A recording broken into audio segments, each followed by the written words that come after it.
Hello, I'm going to talk to you about an idea that's going to be applied in Oxford town, here in the United Kingdom, which is called the 15-minute neighbourhood scheme, or some such similar name.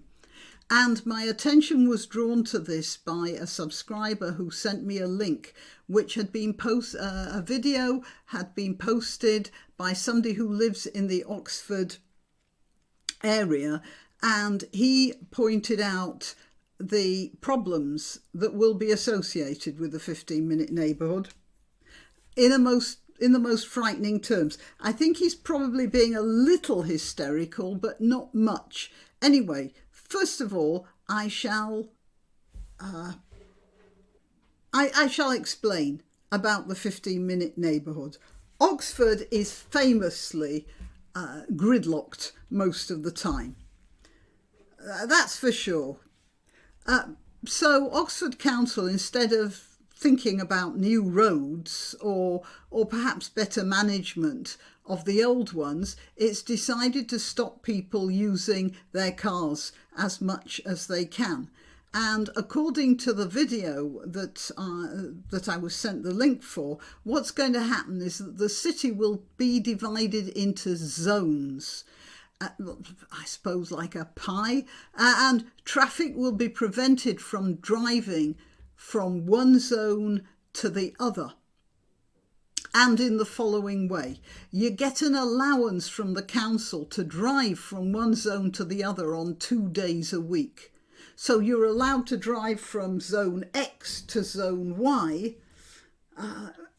or perhaps even round to zone Z, twice a week, but no more. And if you do drive on any other day of the week from one zone to another, you get a whopping fine. So this is a risk only the rich could take. And the video that I was sent the link to, that talks about it being a way to stop people from interacting, which it will do, not in quite the severe way that he suggests. It's not quite as bad as that, because you can get from zone X to zone Y. But what you have to do is, instead of just driving across X to Y, you've got to go out of town to the ring road, then get on the ring road and then go back down into the other zone. So it does make me rather wonder whether these guys really are interested in reducing pollution, because after all, they're making the cars go much further than they normally would to get from one part of the city to the other, if the person who's doing that is on an off day. So that's the system, and it looks to me more like a system of punishment than cooperation.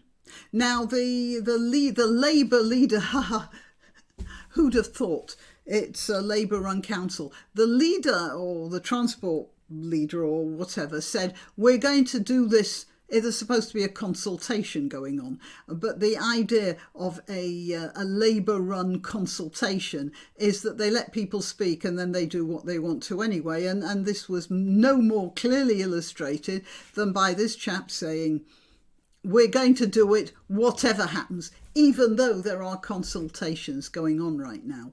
So that's one little glimpse into that sort of mentality.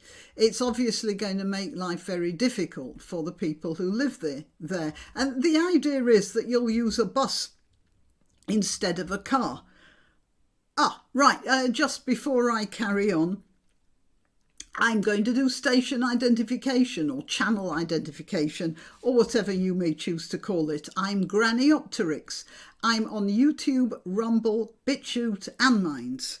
I am also on Twitter, Gab and Parler as @Granniopteryx. And on those platforms, I let you know when I've uploaded a new video. And since YouTube is particularly bad at that, if you're subscribing to me on YouTube, it might be worth your while to also subscribe to me on Twitter, Gab or Parler. Right, also you can help my channel by liking, press that like button, by sharing and by subscribing. Right, that's that, I think. Oh yeah, and you can help me financially. Buy me a coffee or one of the other links in the description. All right, now, where was I?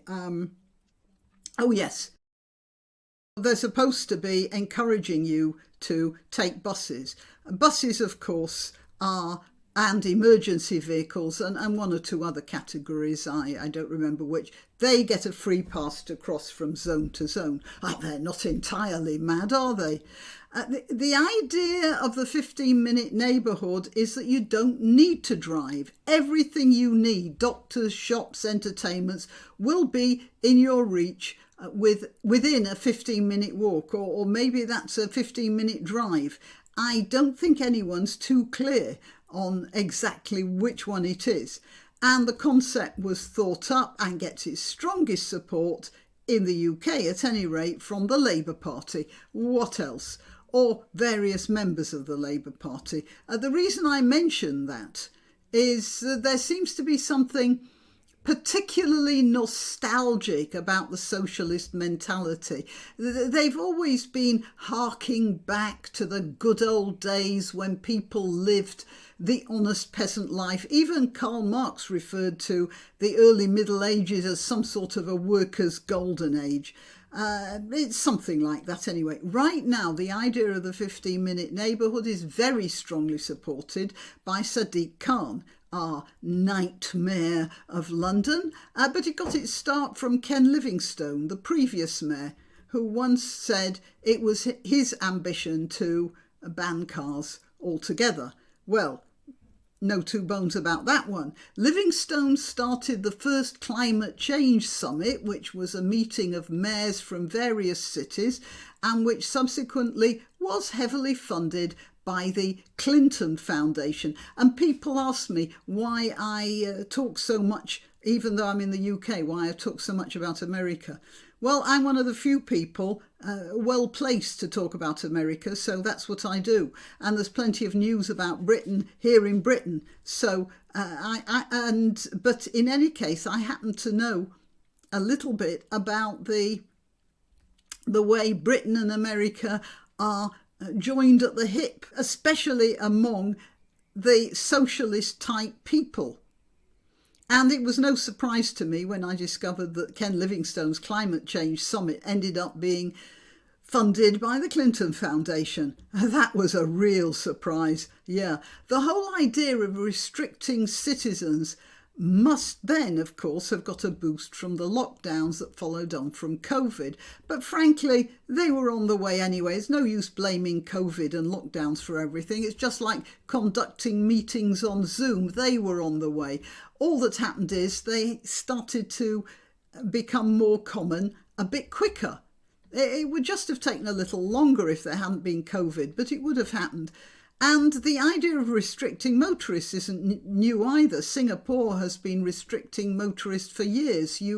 I think it's a special number plate. You get a number plate and you're allowed to drive into town on, I don't know what, Tuesdays, Thursdays and Saturdays or whatever, and then other cars with another number plate get the other days. That was a way of reducing the congestion there. And it works in Singapore. I'm sure it would work here too with all the restrictions. The only thing is that the British people aren't Singaporeans. They aren't as likely to conform in quite the same way. They are more likely to chafe and to feel, Far Eastern societies are in many ways far more civically regimented than they are in this country. Now, you may say, well, maybe Western societies like Britain should be more civically regimented, and I would argue no. It is, after all,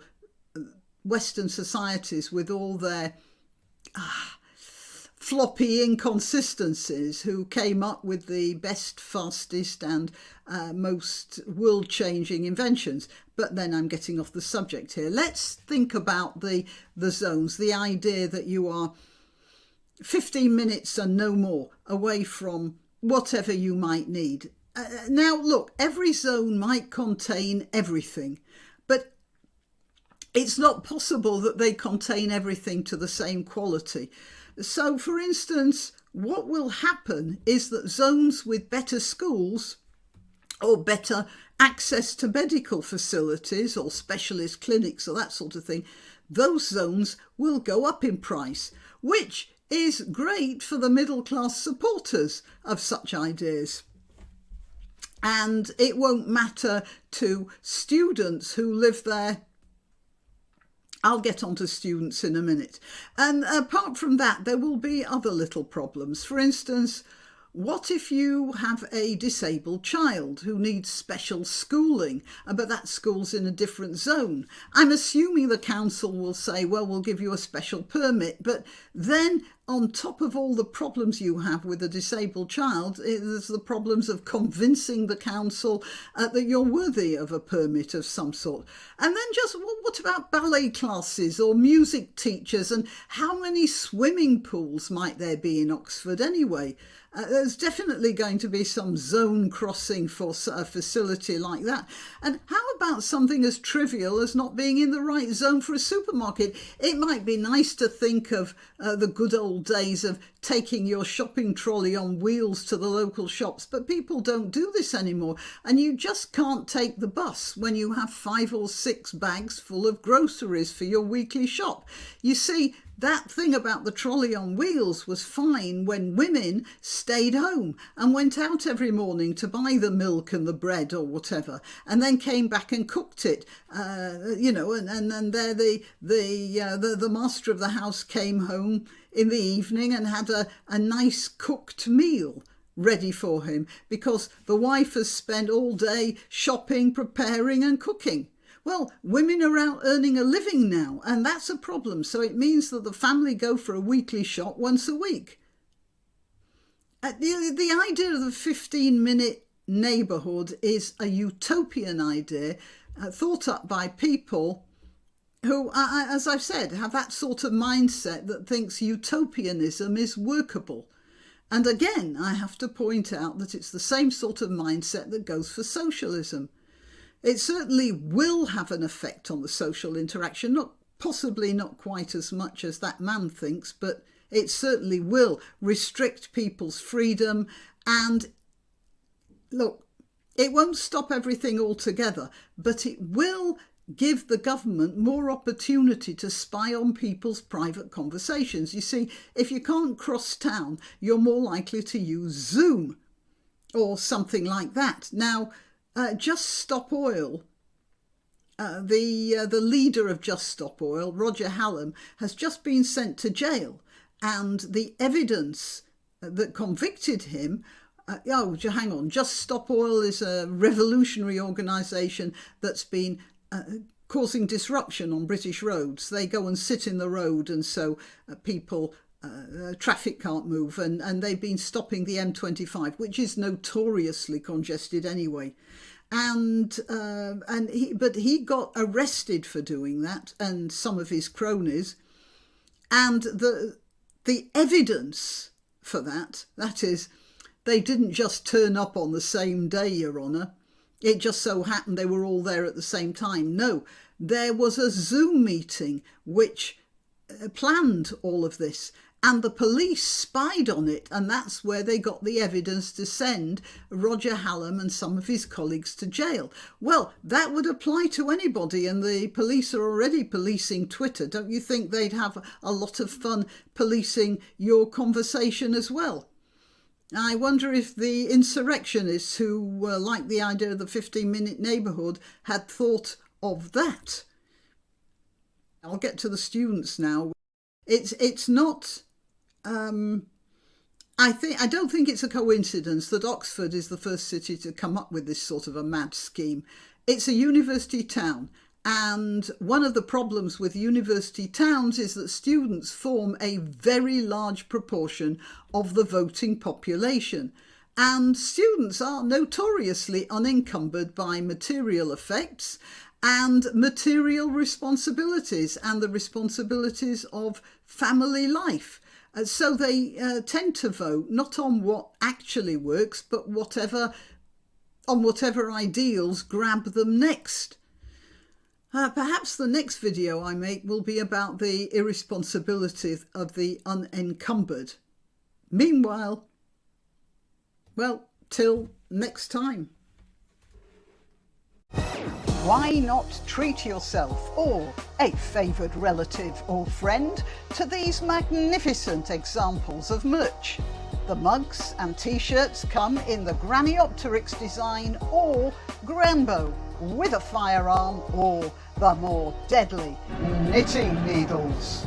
Go to www.granniopteryx.com and whatever platform you're watching this on, please click like, subscribe and share.